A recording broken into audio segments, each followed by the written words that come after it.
స్తోత్రం. హల్లెలూయా. ఈరోజు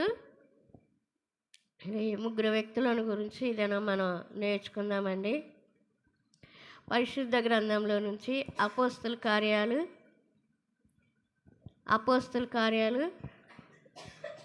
3వ అధ్యాయము 1వ వచనం నుంచి కొన్ని మాటలు మనం చదువుకుందామండి. పగలు 3 గంటలకు ప్రార్థనా కాలంన పేతురును యోహానును దేవాలయమునకు ఎక్కి వెళ్ళుచుండగా పుట్టినది మొదలుకొని కుంటివాడైన ఒక మనుషుడు మోసుకొని పోబడుచు ఉండెను. వాడు దేవాలయంలోనికి వెళ్ళు వారిని భిక్షమడుటకై కొందరు ప్రతిదినము వానిని శృంగారమును దేవాలయపు ద్వారం వద్ద ఉంచుచూ వచ్చిరి. చాలమ్మ చిన్న ప్రార్థన చేసుకుందాం. పరిశుద్ధుడా, మహోన్నతుడా, మహాగణుడా, నీకు వందనాలు, స్తోత్రాలు ప్రభువా. ఈ రాత్రి చదవబడినటువంటి లేఖన భాగాన్ని మీరు జ్ఞాపకం చేసుకోండి ప్రభువా. మీరు విరిచి వడ్డించండి నాయన. నిలబడేది మనుషుడు, మాట్లాడేది నేనన్నావు కనుక ప్రభువా, మీ మాటలు నా నోట ఉంచి మీరు మాట్లాడండి. బిడ్డలకు అర్థమయ్యే రీతిలో వివరించినట్లుగా నీ కృప దయచేయమని యేసు నామములో అడుగుచున్నాను తండ్రి, ఆమేన్.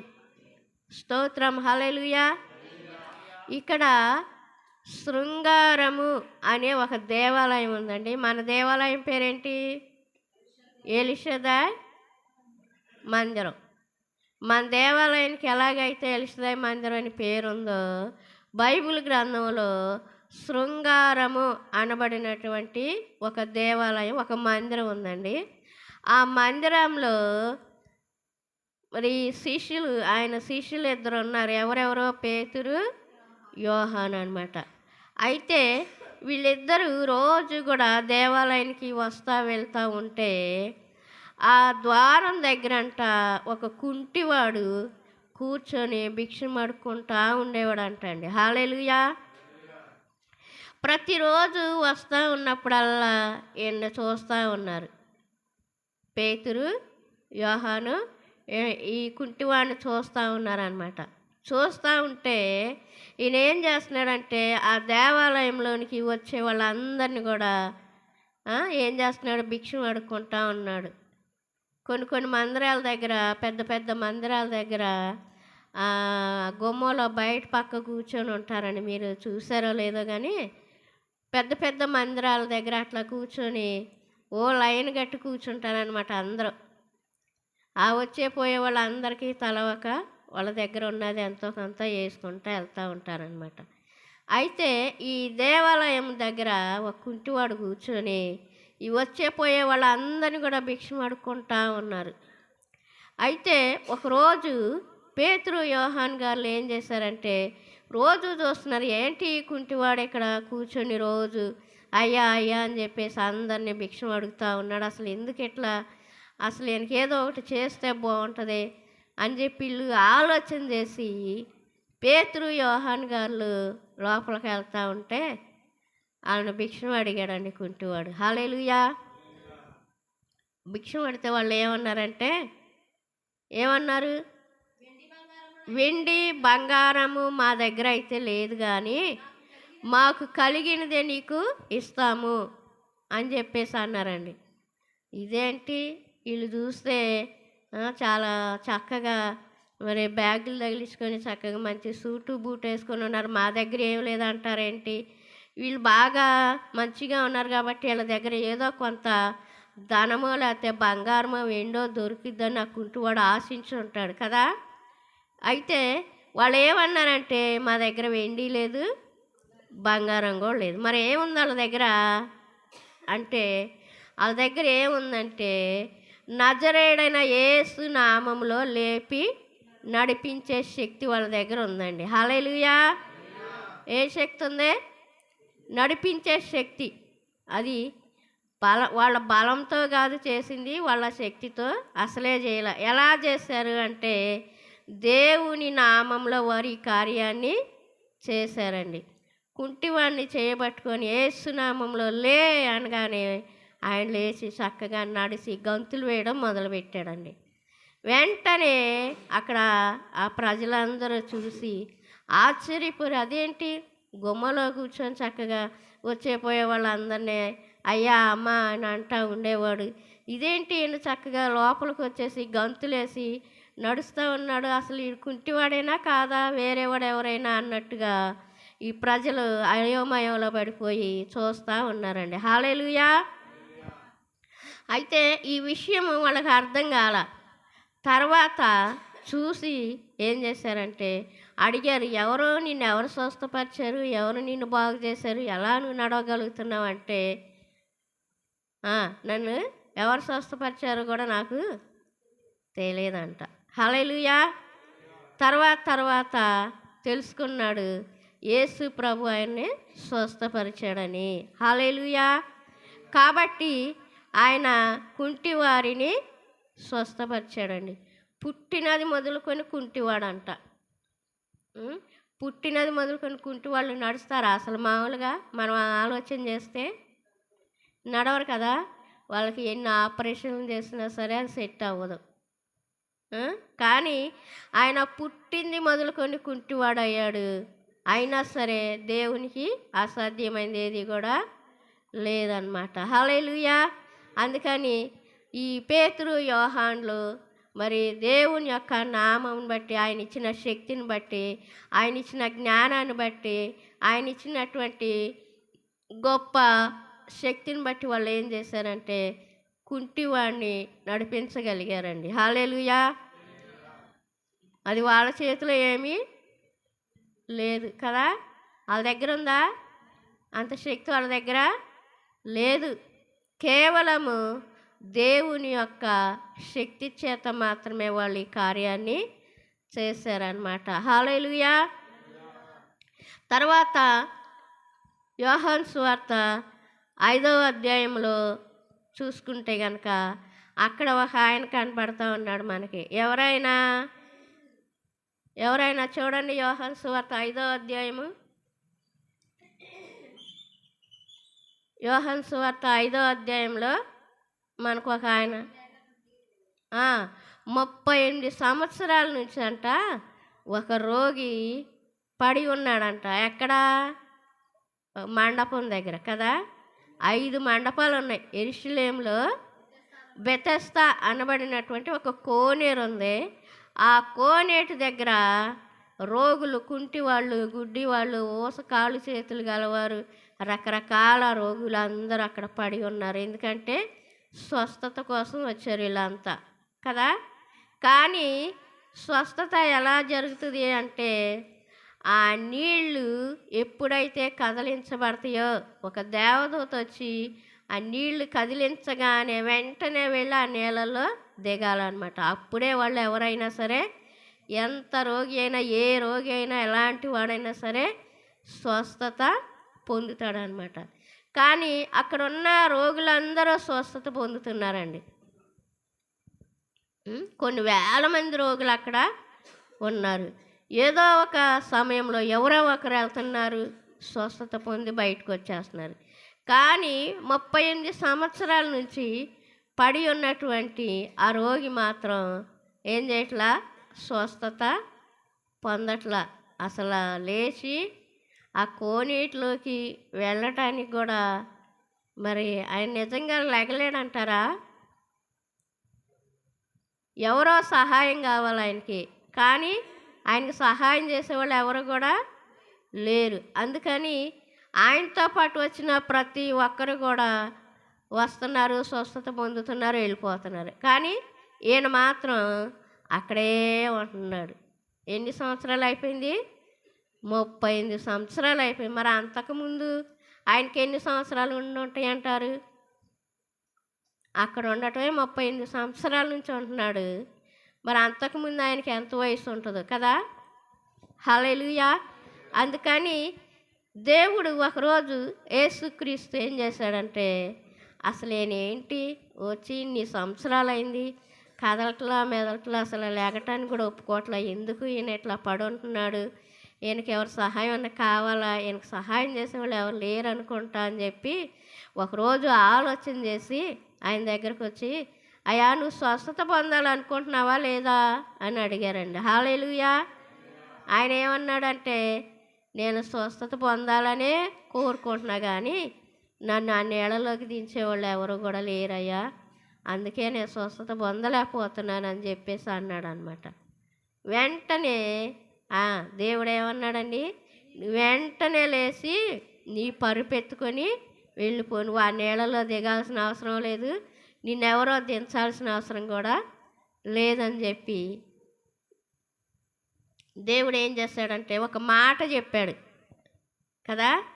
ఒక మాట ఏమని, నీవు లేచి నీ పరుపెత్తుకొని నడువు అనగానే వెంటనే ఆయన దిగ్గును లేచి ఆయన పరుపెత్తుకొని వెళ్ళిపోవటం జరిగిందండి. హల్లెలూయా.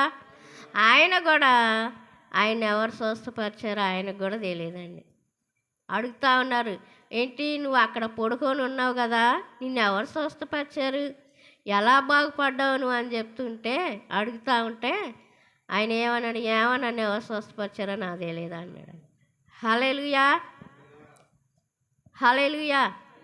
అంటే స్వస్థత అయితే పొందుకున్నాడు, అసలు నేను ఎవరో, నన్ను స్వస్థపరిచింది ఎవరో, ఒక మాట చెప్పి నన్ను లేపాడు ఎవరు ఆయన గురించి కూడా ఆలోచించేటటువంటి జ్ఞానం కూడా ఆయనకి లేదండి. హల్లెలూయా. ఇదే నెల మనం కూడా ఎలా ఉన్నామంటే కుంటివాళ్ళలాగా, లేకపోతే ఈ 38 సంవత్సరాల నుంచి పడి ఉన్న రోగిలాగే మనం కూడా ప్రతిరోజు అలాగే ఉంటున్నామండి. ప్రతి నెల ఎన్నో ఆరాధనలు జరుగుతూ ఉన్నా సరే వస్తున్నాం వెళ్తున్నాం, కానీ ఏమీ తెలియనట్టుగానే ఉంటా ఉన్నాం అన్నమాట. హల్లెలూయా. అందుకనే ఈ దినాల్లో మరి చాలా దేవుని యొక్క కార్యాలను మనం చూడలేకపోతూ ఉన్నాం. హల్లెలూయా. తర్వాత చూసుకుంటే యోహాను సువార్త 9వ అధ్యాయంలో ఇంకొక ఆయన మనం చూద్దాం. చూడండి, యోహాను సువార్త 9వ అధ్యాయము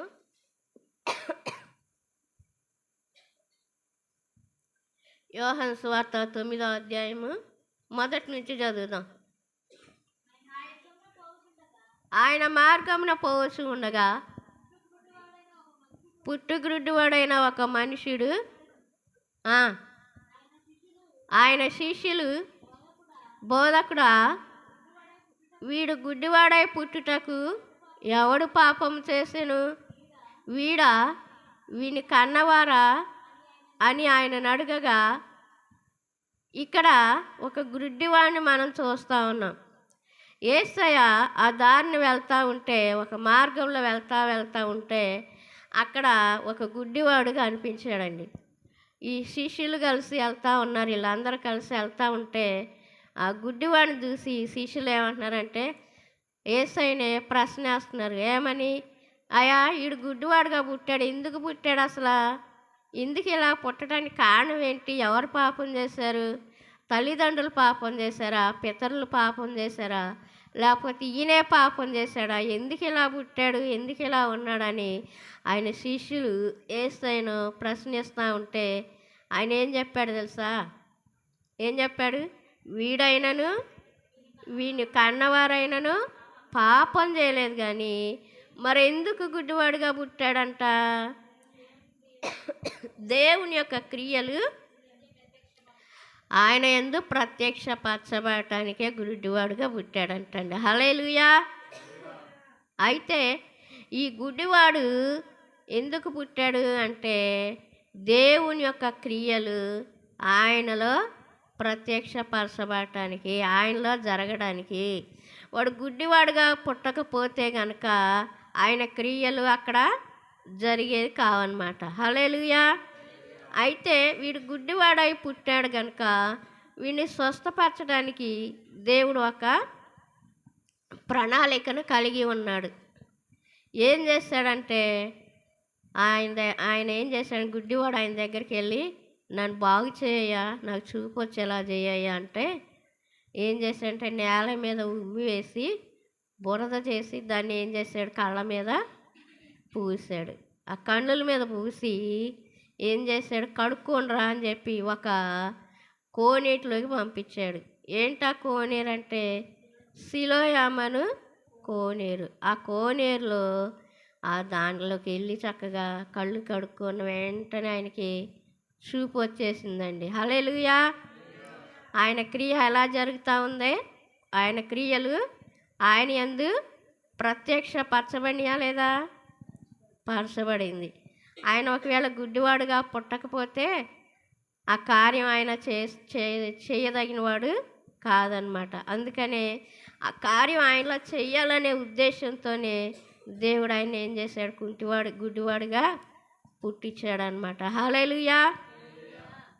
ఇలాగా ఎన్నో కార్యాలు ఆయన చేస్తూ చేస్తూ చేస్తూ ఎంతోమంది రోగులను బాగు చేస్తూ, కుష్ఠరోగులను, కుంటివారిని, ఊస కాళ్ళు చేతులు గలవారిని, ఇలా రకరకాలైనటువంటి వారందరినీ కూడా ఆయన బాగు చేస్తూ, ఆయన చేసిన కార్యాలంట వివరించడానికి భూలోకం సరిపోదంట. భూలోకాన్ని ఎవరైనా కొలుస్తారా? లెక్క ఉందా అసలు? అయినా సరే ఆయన చేసిన కార్యాలకి ఈ భూలోకమే సరిపోదంటండి. హల్లెలూయా. ఎన్ని కార్యాలు చేసినా, ఎన్ని కార్యాలను మనం చూసినా సరే మనలో విశ్వాసం అనేది ఉండట్లా కదా. విశ్వాసం అనేది మనలో లేదు. రోజు రోజుకి మన విశ్వాసం ఏమైపోతుందంటే అడుగంటిపోతుంది కదా. రోజు రోజుకి మన విశ్వాసం, రోజు రోజుకి విశ్వాసాన్ని మనం పెంచుకోవాలే కానీ మన విశ్వాసాన్ని ఏం చేసుకోకూడదు, దిగజార్చుకోకూడదండి. ఏ రోజుకి ఆ రోజే మనలో విశ్వాసాన్ని పెంచుకోవడానికి ప్రయత్నించాలన్నమాట. హల్లెలూయా. మరి ఇన్ని కార్యాలు చేసినా సరే వీళ్ళు ఏం చేశారంటే దేవుని మీద విశ్వాసం అనేది ఉంచుకోవట్లేదు. కాబట్టి 10 మంది కుష్ఠరోగులు వెళ్తా ఉంటే ఆయనకి ఎదురుపడి ఏం చేశారంటే, అయ్యా మమ్మల్ని బాగు చేయ, నీకు ఇష్టమైతే మమ్మలను బాగు చేయ అంటే ఆయన ఏం చేశాడు, ఒక్క మాటే చెప్పాడు, నాకు ఇష్టమే, మీరు శుద్ధులవ్వండి, బాగుపడండి అని. మరి బాగు చేస్తే 10 మందిని బాగు చేస్తే ఎంతమంది వచ్చారండి దేవుని దగ్గరికి? మరలా మరి వీళ్ళందరూ ఏమైపోయారు? దేవుడు అందరినీ బాగు చేశాడా, ఒక్కడనే బాగు చేశాడా? అందరినీ బాగు చేశాడు. అలా అందరినీ వదిలేసి ఒక్కడనే బాగు చేసి ఉంటే ఎంత బాగుండేది కదా. కానీ దేవుడు ఆ భేదం చూపించలా. అందరూ ఒకటే, అందరూ సమానమే అన్నట్టుగా అందరినీ ఒకేసారి బాగు చేస్తే ఒక్కడ మాత్రమే కృతజ్ఞత తెలియచేయడానికి దేవుని దగ్గరికి వచ్చాడండి. హల్లెలూయా.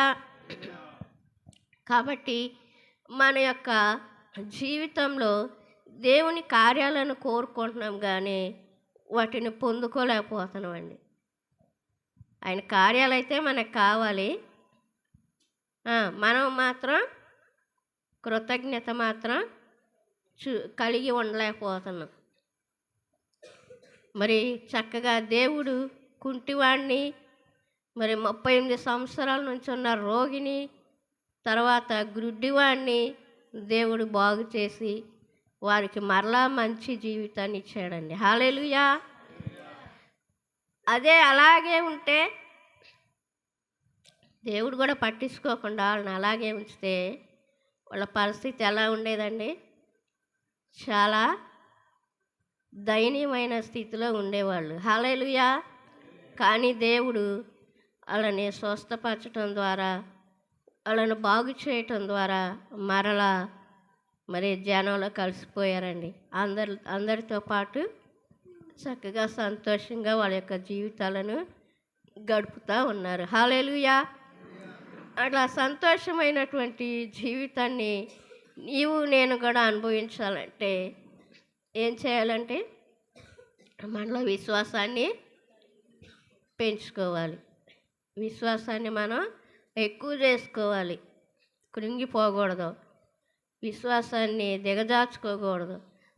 ఏం దేవుళ్ళే వారం వారం వెళ్తున్నాం, ఏం జరుగుతుందో మనకి, వారంలో 2-3 సార్లు వెళ్తున్నాం, ఏం జరుగుతుందో మనకి అని అలాగా నిరాశతో ఉన్నాం అనుకోండి, మన విశ్వాసం ఇంకా దిగజారిపోయి మనం కూడా ఏదో ఒక ఇరుకులో పడటానికి అవకాశం ఉంటుందన్నమాట. కాబట్టి మనము ధైర్యంగా ఆయన సన్నిధిలో ముందుకు, విశ్వాసంతో ఆయన సన్నిధిలో ముందుకు కొనసాగటానికి మనలను మనము సిద్ధపరచుకోవాలని మీ అందరికీ నేను తెలియజేస్తూ ఉన్నానండి. దేవుని యొక్క వాక్యంలో మరి మనం చదువుకున్నటువంటి ఈ 3 అంశాలు కూడా ఎంతో గొప్ప చరిత్ర కలిగినటువంటి కార్యాలు అన్నమాట. హల్లెలూయా. ఆ రోజు ఈ కార్యాలు చేయకపోతే చరిత్రలోకి ఎక్కేవి కాదు, మనం వాటి గురించి నేర్చుకునే వాళ్ళం కానీ కాదనమాట. కాబట్టి ఈ రాత్రికాల సమయంలో మరి దేవుడు మరి కుంటివాడిని ఏ రీతిగా బాగు చేశాడు, గుడ్డివాడిని ఏ రీతిగా స్వస్థపరిచాడు, అలాగే మరి ఇంకా 38 సంవత్సరాల నుంచి పడి ఉన్నటువంటి ఆ రోగిని ఎలా స్వస్థపరిచాడు. నీకు నాకు ఉన్న బలహీనతను స్వస్థపరచడం దేవునికి అసాధ్యమేమీ కాదన్నమాట. కాబట్టి ఎవరు ఏ బలహీనతలో ఉన్నా సరే ధైర్యంగా విశ్వాసంతో ఆయన సన్నిధిలో మరి స్వస్థత పొందడానికి దేవుని యొక్క సన్నిధిలో మరి ప్రార్థన చేసుకుంటూ ముందుకు కొనసాగాలని నా మాటలు ముగిస్తున్నానండి. దేవుడు ఈ వాక్యాన్ని మీ హృదయాలలో ఆశీర్వదించునుగాక. ఆమేన్.